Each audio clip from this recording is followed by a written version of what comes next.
നമസ്കാരം. Indian എയർഫോഴ്സിൻ്റെ helicopter ഭക്ഷണ സാധനങ്ങളുമായി ദുരന്ത ഭൂമിയിലേക്ക് എത്തി.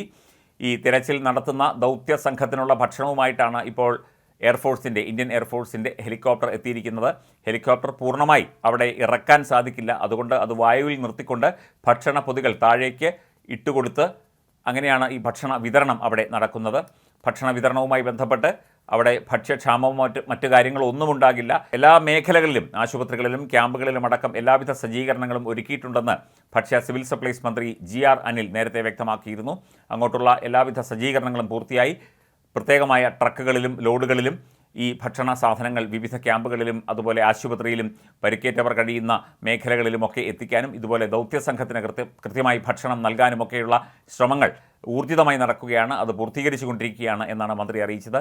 ഇപ്പോൾ ഈ ദൗത്യസംഘത്തിന് ഭക്ഷണം കൊടുക്കാൻ വേറെ മാർഗ്ഗമൊന്നും ഇല്ലാത്തതുകൊണ്ട് മറ്റുള്ളവർ അങ്ങോട്ട് കൊണ്ട് കൊടുക്കാനുള്ള ആ ഒരു നിവൃത്തികേട് കൊണ്ട് ഇപ്പോൾ ഹെലികോപ്റ്ററിൽ പ്രത്യേക ഭക്ഷണ പൊതികൾ വിതരണം ചെയ്തുകൊണ്ടിരിക്കുകയാണ്. ഇനിയിപ്പോൾ ഹെലികോപ്റ്റർ വഴിയുള്ള രക്ഷാപ്രവർത്തനത്തെക്കുറിച്ച് നേരത്തെ ഒരു ആശങ്കയുണ്ടായിരുന്നു. കാരണം കാലാവസ്ഥ പ്രതികൂലമായതുകൊണ്ട് ഹെലികോപ്റ്റർ ആ പ്രദേശത്തേക്ക് ഇറങ്ങാൻ സാധിക്കില്ല. അങ്ങനെ വരികയാണെങ്കിൽ കിട്ടുന്ന ആളുകളെ അല്ലെങ്കിൽ മൃതദേഹങ്ങളൊക്കെ തന്നെ എയർലിഫ്റ്റിംഗ് സംവിധാനം വഴി ഹെലികോപ്റ്ററിലേക്ക് മാറ്റിയിട്ട് പുറത്തെത്തിക്കാനുള്ള ശ്രമങ്ങൾ തുടരും എന്നാണ് ഇപ്പോൾ അറിയിപ്പ് ലഭിച്ചിരിക്കുന്നത്.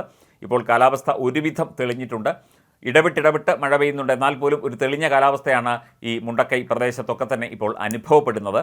അതുകൊണ്ട് ഹെലികോപ്റ്റർ വരാനുള്ള സാധ്യത ഉണ്ടായിരുന്നു. ഇപ്പോൾ ഹെലികോപ്റ്റർ ഭക്ഷണ പൊതികളുമായി വന്നു. ഇനിയിപ്പോൾ എയർലിഫ്റ്റിംഗ് സംവിധാനത്തിലേക്ക് അവർ അത് മാറുമോ, അതിനുവേണ്ടി ഈ ഹെലികോപ്റ്റർ ഉപയോഗിക്കുമോ എന്നറിയില്ല. ആദ്യം ഒരു ഹെലികോപ്റ്ററാണ് വന്നത്. ഇനി ഒരു ഹെലികോപ്റ്റർ കൂടി വരും എന്ന് അറിയിച്ചിട്ടുണ്ട്. അത് എപ്പോൾ എത്തും എന്നുള്ള ആ കാര്യത്തിൽ ഇപ്പോൾ ഉറപ്പ് പറയാൻ സാധിക്കില്ല. കൃത്യമായൊരു സമയം പറയാൻ സാധിക്കില്ല. അവിടുത്തെ കാലാവസ്ഥയും മറ്റ് ഘടകങ്ങളും കണക്കാക്കിയായിരിക്കും ഈ ഒരു ഹെലികോപ്റ്റർ, രണ്ടാമതൊരു ഹെലികോപ്റ്റർ കൂടി വരിക. ആദ്യമെത്തിയ ഹെലികോപ്റ്റർ ഭക്ഷണ പൊതികളാണ് വിതരണം ചെയ്തത്. ഹെലികോപ്റ്റർ വഴിയുള്ള രക്ഷാപ്രവർത്തനം അത്യന്തം ദുഷ്കരമാണെന്നാണ് ഇന്നലെ മുതൽ തന്നെ കേൾക്കുന്ന വാദം. ഇന്നലെ ഒരു ഹെലികോപ്റ്റർ പ്രദേശത്തേക്ക് എത്താൻ ശ്രമിച്ചിട്ട് അത് കഴിയാതെ തിരിച്ച് കോഴിക്കോട്ടേക്ക് പോയിരുന്നു. ആ ഹെലികോപ്റ്റർ തന്നെയാണ് ഇപ്പോൾ രാവിലെ വീണ്ടും എത്തിയത്. ഇന്ത്യൻ എയർഫോഴ്സിൻ്റെ പ്രത്യേക രക്ഷാപ്രവർത്തനത്തിന് വേണ്ടി ഉപയോഗിക്കുന്ന ഹെലികോപ്റ്ററുകളാണ് ഇതൊക്കെ തന്നെ. ഏതായാലും ഹെലികോപ്റ്റർ വഴി ഭക്ഷണപ്പൊതികൾ വിതരണം ചെയ്തു. ഇനി എയർലിഫ്റ്റിംഗ് സംവിധാനത്തിലേക്ക് മാറും എന്നുള്ള സൂചനകൾ പുറത്തു വരുന്നുണ്ട്. അങ്ങനെയെങ്കിൽ ഈ രക്ഷാപ്രവർത്തകർക്ക് കൂടുതൽ കാര്യങ്ങൾ പെട്ടെന്ന് ചെയ്യാൻ സാധിക്കും. കാരണം മൃതദേഹങ്ങളും മറ്റു കാര്യങ്ങളുമൊക്കെ കിട്ടിക്കഴിഞ്ഞാൽ അത് ചുമന്ന് പുറത്തേക്ക് കൊണ്ടുപോവുക എന്ന് പറയുന്നത് അത്യന്തം ശ്രമകരമായ, ബുദ്ധിമുട്ടുള്ള ഒരു കാര്യമാണ്.